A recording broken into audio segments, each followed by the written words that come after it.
Give you trample. Oh, that's a Crater of. Oh wow. And that is lethal. Wow. GG.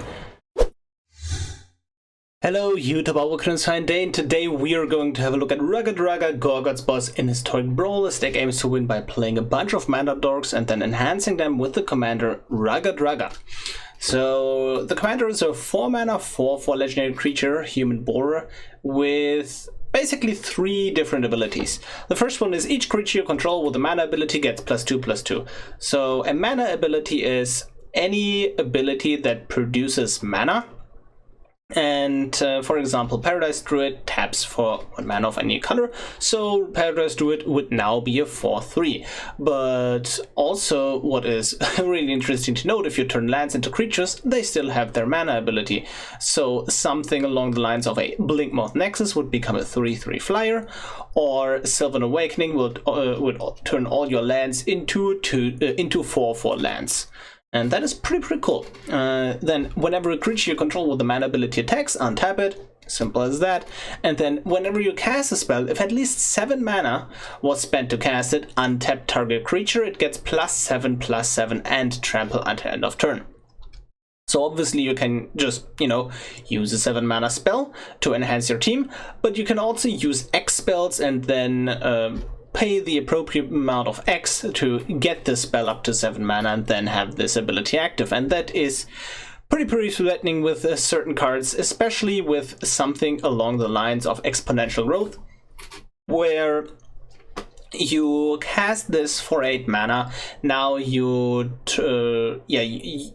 basically multiply the power of target creature by 8, but in response to the spell, the creature gets +7/+7.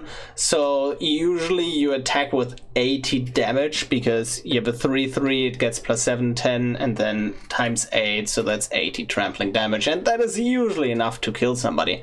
So pretty cool stuff. Yeah, as we mentioned earlier, a lot of the deck is just like 2 mana creatures that produce mana. So nothing special there.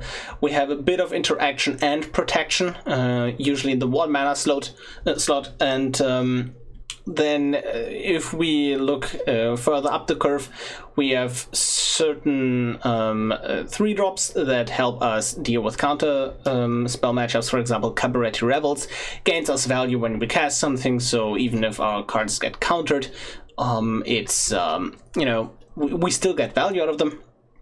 Or we can just be a bit more direct with cards that literally say our cards can't be countered.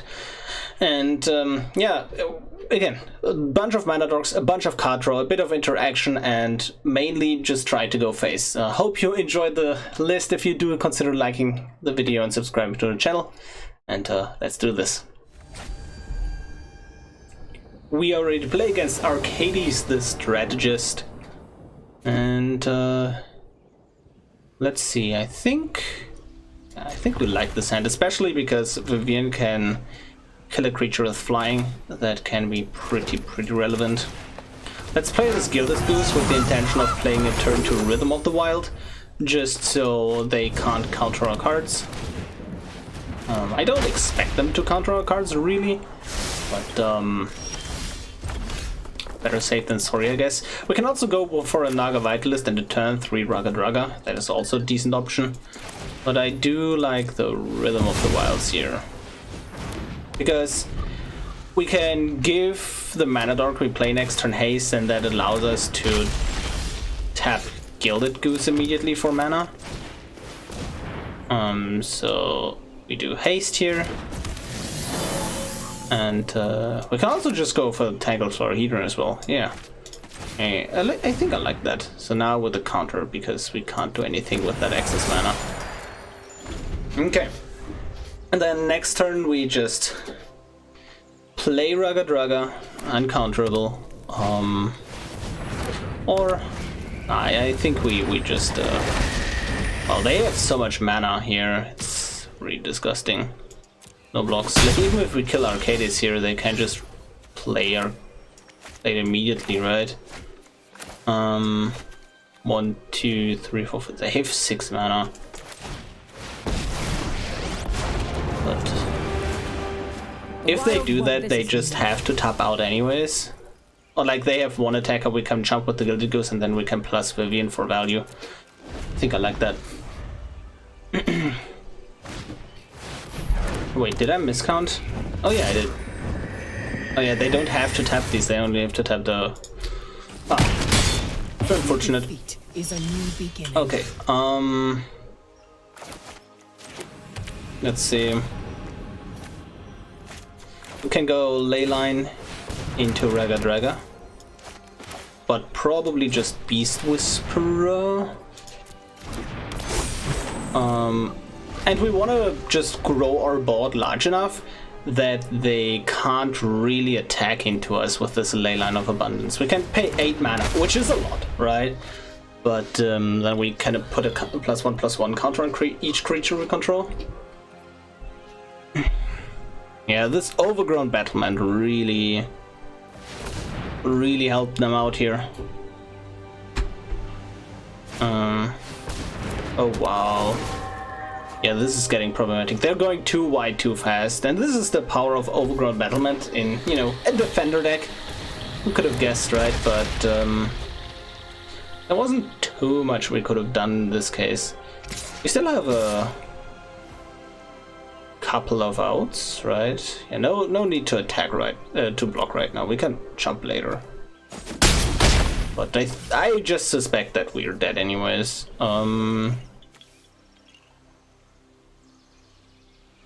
Yeah, Raggadragga actually can clog up the board quite well. Okay. Draw a card. Okay, that's unfortunate, really. Just pass the turn. And then in the end step we are going to create a food token with the Gilded Goose.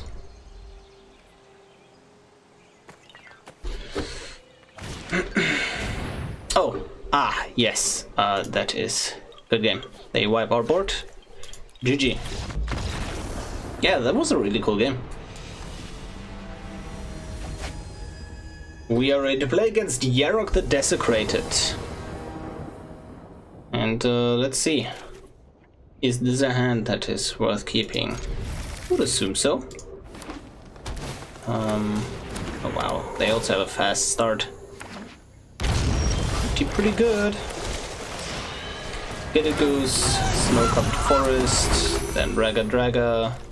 Nissa can turn our lands into creatures, and so can Sylvan Awakening. Let's just Leafkin Druid pass the turn. They kill the Druid? They indeed kill the Druid, okay.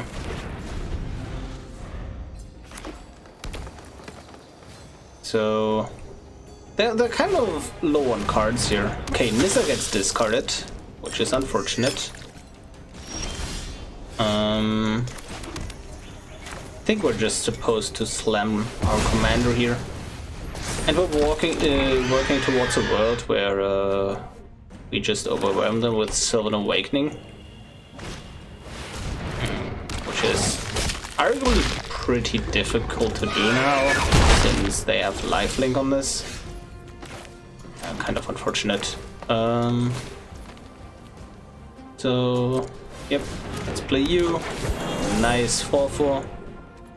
And then we hold up the Gilded Goose or the Boseiju.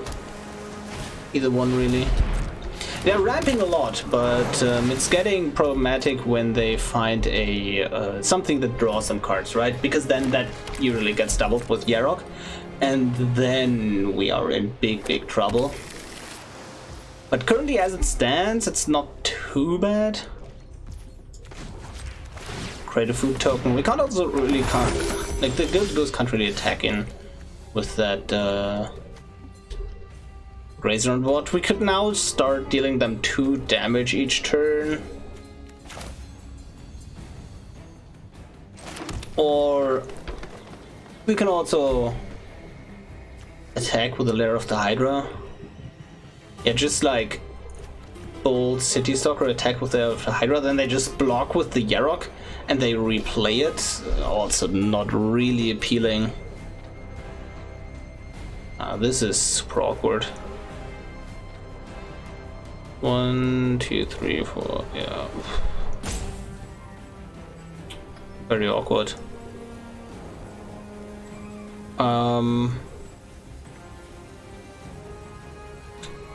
Let's see.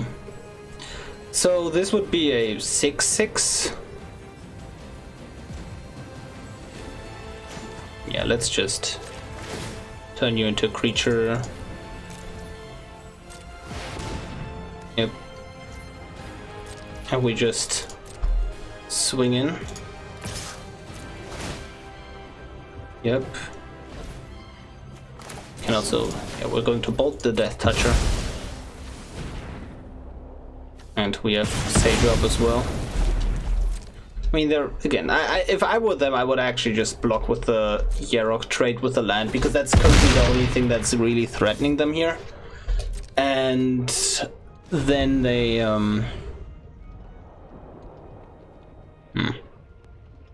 they can just replay Yarok. Oh, wow. Oh, okay, sure. That's a Crater of Behemoth. Freshly off the top from the deck. Yikes. Okay. GG. Great game. Yep.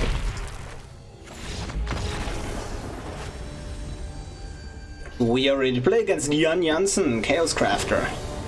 Really cool and interesting commander in my opinion. I think we can ship it. We don't have any mana dorks. That is definitely reasonable. So turn 1 Shaper Sanctuary. If they want to point things at our things, we get to draw cards. Pretty good. Blood Fountain, one of the best 1-drops in Jan Jansen because it gives them 2 artifacts. And the deck is all about sacrificing artifacts, and like the deck really cares about quantity of artifacts on the field. So a 1 mana card that gives 2 artifacts is pretty good. Vaulted Search? Yeah, exactly. Exactly why we like Shaper Sanctuary here. Now the problem is, like, maybe we should have led on the Incubation Druid. Okay, they just take the Druid, I'd assume. Oh wow. Never didn't have it.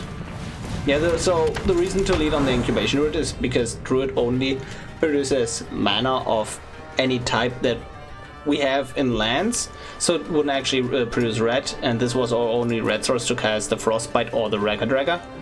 But now that we've top decked the Drove of the Mighty because we're just good at the game, that is no longer a problem. Okay. I think it's potentially just better to play a Snowland, kill their commander, because we have 3 snow permanents, and then just activate the Crawling Barons in their end step. Maybe we're supposed to go for a Servant of Scale here. That is also just a possibility to keep swinging. Very tricky. Yeah, let's try going for the Servant. Turntable Symbiosis is a great card, because like usually it just replaces a forest in most decks, and here it does kind of the same, but it's also just a 7 mana card, so that has additional synergy with the commander. Judith, oh interesting. Yeah, no blocks. Okay. Oh wow. So we attack in with the Servant, kill the Judith. Yep, now their board is way less threatening. And the turn. If we draw land, we are just going to play this Turntable Symbiosis. If we don't draw land, we just play the card we draw, or we can just, you know, activate Crawling Barons. Gadrag, the Crown Scourge.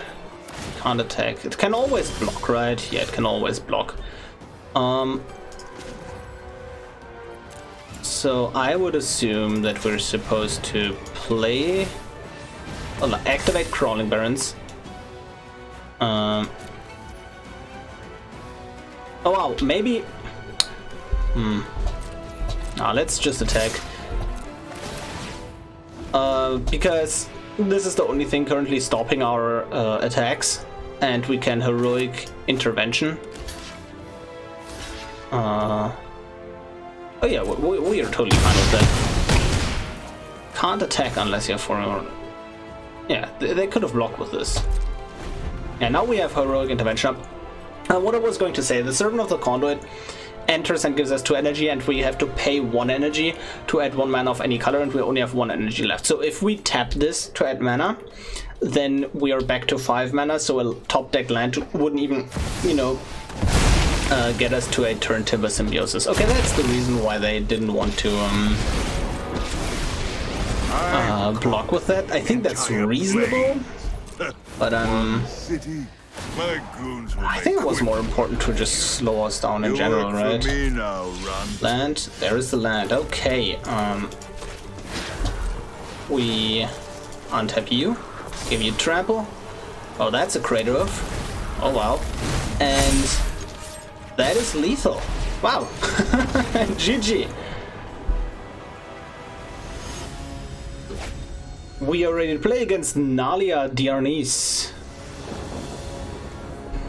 And I think we can get faster hands. There's so many 2-mana dorks that, you know, we can basically guarantee 1 in our opening hand every single time. So let's try to do that. This is definitely a slow hand. I'm not sure what to make of it, but between drawing additional dorks and having the Finale of Devastation, you know, being able to tutor up more ramp, I think this is potentially the correct pick. Like the correct keep. And you know, if we get to it, you know, if we get to the end game, or like if this game goes a bit long, then these cards will really help. We are in a situation where lands are good top decks, and we have 2 more lands in hand. So basically anything that we get is a good top deck at this point, right? So let's get this Crawling Barons out of there. Yep, sure. Raggadragga comes down. And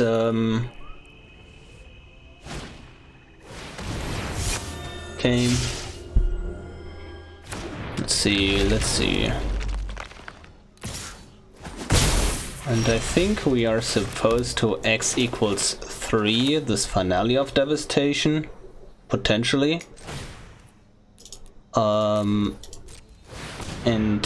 we are fetching a Selvala. Oh no, or Marwyn. Oh no, Marwyn is definitely the choice here. Because with the amount of 7-drops we have, we're going to do some ridiculous stuff with Marwyn.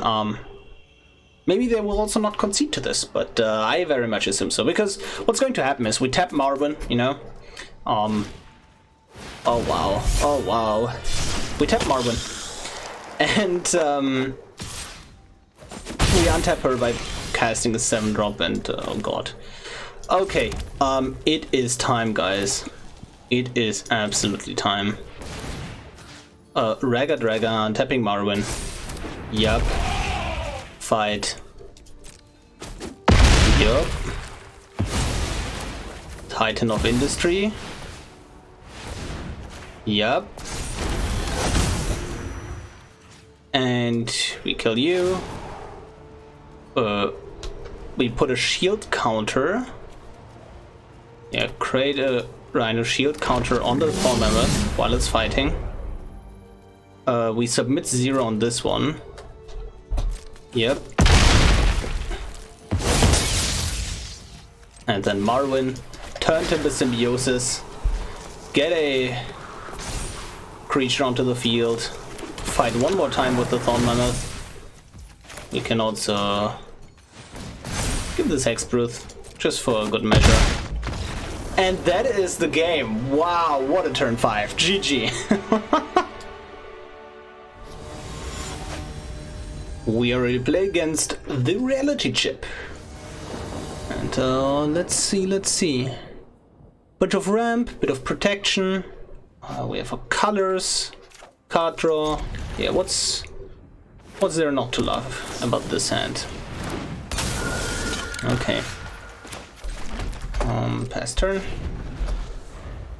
And the Reality Chip is a very interesting deck in Historic Brawl, because they can, like, if they equip the Reality Chip, they can, you know, play cards off the top of their deck. And the card that you usually want to even play with that is Paradox Engine. So they are just a Paradox Engine combo deck, and if they find Paradox Engine, they're going to have a really bad time. Let's see, we got a little bit of time here. I think we're fine if they counter the Raggadragga with a Wash Away, a 1-mana counterspell. But they didn't have it, and it's great, because we get to play a turn 5 Great Henge now. And yeah. So we swing in first with the team, untap our mana dork. Great Henge. Druid of the Cowl. Draw a card. Yeah, beautiful. Oh, and there is the Rhythm of the Wild, and the haste is going to be really, really strong here. Emery Deluge, they get a bunch of card selection with this, and that is pretty threatening. But they're tapped out here, mostly. So let's see. Oh, wow. Okay. Everybody stay calm. Rhythm of the Wilds. Now we have the haste going. Selvala, Heart of the Wilds. Haste. Yes. Okay. And yep. Thorn Mammoth.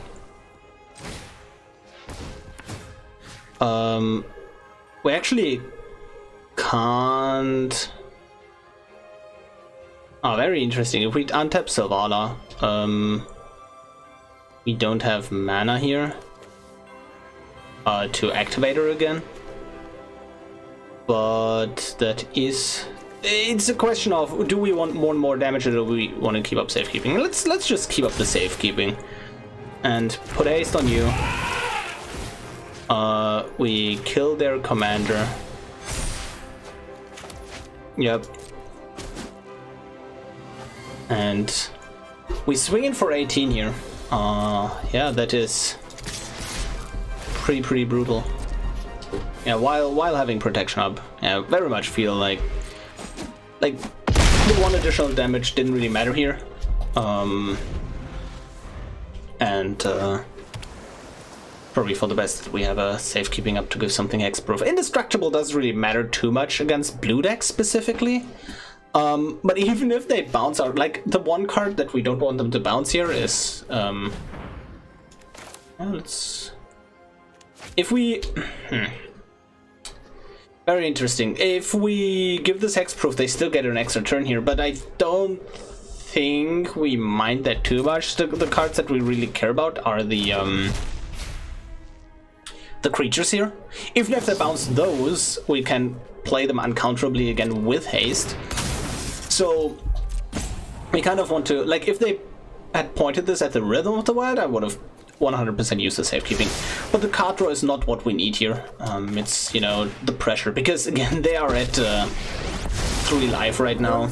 Also, not that card draw matters at all. Anyways, if a Narset is in play. Oh wow, they would just Stone Cold whiffed. Unlucky. Yep. So they draw 3 cards, because Imrith draws them up to 3. And don't get me wrong, we could very well still be dead here if they just play Paradox Engine. That's step 1. Okay, but oh god, it's a cheap card that draws some cards again. Oh god, no. Oh god. And then they tap all their mana rocks. And then they play their commander, untapping the mana rocks. Yup. Yep, Selvala triggers, but you know. Then they float all the mana again. equip the reality chip to something. Oh no, they draw a card. They should have equipped the reality chip first, I think. Tezzeret. The passive ability doesn't do too much here, but it's mostly about the draw discard. Okay. And again, like the reality chip decks are either you have more like solid cards in here, like Imrith, and like Memory Deluge, or you're going full in turbo on the Paradox Engine, and then you're playing more 1-mana cards, and then like 1-mana cards that mill you by 1 just so you can clear the top of your library. Like, you know, your top of the library with the reality chip, and then if there is a land on top and you have already made your land drop, you can just mill yourself for 1. Now you have a fresh card on top. And yeah. Oh wow, is that Into the Royal? Okay. Let's save keeping that, just so they don't draw a card off of this. Negate, sure. And so let's see if they held priority. They didn't, so they did miss out on a bunch of mana here, because there were 2 Paradox triggers on the stack and they could have tapped their mana rocks in between. Okay, now we are just completely naked here. That's fine. I mean, how fine is it really? They have 2 more scries with the Omen of the Sea, and then when they can also, you know, just stock up a bunch of mana, and then, you know, like they have enough rocks, so they will be able to just use this Dreamstone Hedron to draw 3, which is very, very threatening. Oh, they're picking apart our board by stealing the Thorn Mammoth. I still feel like hexproofing the, like, okay, they negated, so not that it mattered anyways, but we could have also, you know, hexproof the Thorn Mammoth to play around those kinds of effects. But I feel like, again, like reality chip doesn't play too many of the steal effects, just because, you know, they are, as a matter of fact, pretty expensive. They have another extra turn coming up, so with the Thorn Mammoth, the Imrith, that is basically going to be lethal if they have 1 more creature. Yeah, that is, yeah, I believe that is just lethal here. Good game. Wow. We are done with the games. I hope you enjoyed them as much as I did, and Raggadragga Goreguts boss is definitely a fun spin on the Gruul archetype in Historic Brawl. Yeah, I think it's just pretty unique, like what this commander actually does, and I think that's just really healthy for the format. And, you know, just turning mana dorks into, you know, actual beat sticks and having cool untap shenanigans going on, yeah, that's pretty appealing and pretty cool. If you want to play this deck on a budget, what can you cut? What do you need? And if we look at the rares and mythics in this deck, yeah, there are a bunch of them. The core, the dorks, most of them just, you know, are commons and uncommons. You want a couple of, you know, expensive payoffs. I would, you know, consider these like payoffs as well. And yeah, really, you want a couple of them. Like, let's say you play half of them. I would, you know, get half of these payoffs. Doesn't matter too much what you get. I would recommend usually crafting the ones that you're going to use in more decks than just this one. So the best one here would be Vanilla of Devastation. That's going to be used in most other decks, and then something like a Crater of Behemoth. Not because it's the best for this specific deck, just because it's the best for, you know, the average deck. Then we have a bunch of cards that just help us against control. Something like Shaper's Sanctuary, Domri, Cabaretti Revels, you know, Lifecrest's Bestiary, Guardian Project, basically anything that draws us cards or makes our, like, gives us additional value. Those are the kinds of cards that you're looking for against controlling decks, and I would, you know, recommend crafting most of them. You know, you don't need every single one, but, you know, just most of them. And for the rest of the cards, they can just replace with, you know, some more dorks with a bit more interaction, just a 1-mana fight spell, and that is probably it. Yeah, there wasn't too much, you know, to talk about here, but that is the deck. Hope you enjoyed it, and I will see you in the next video.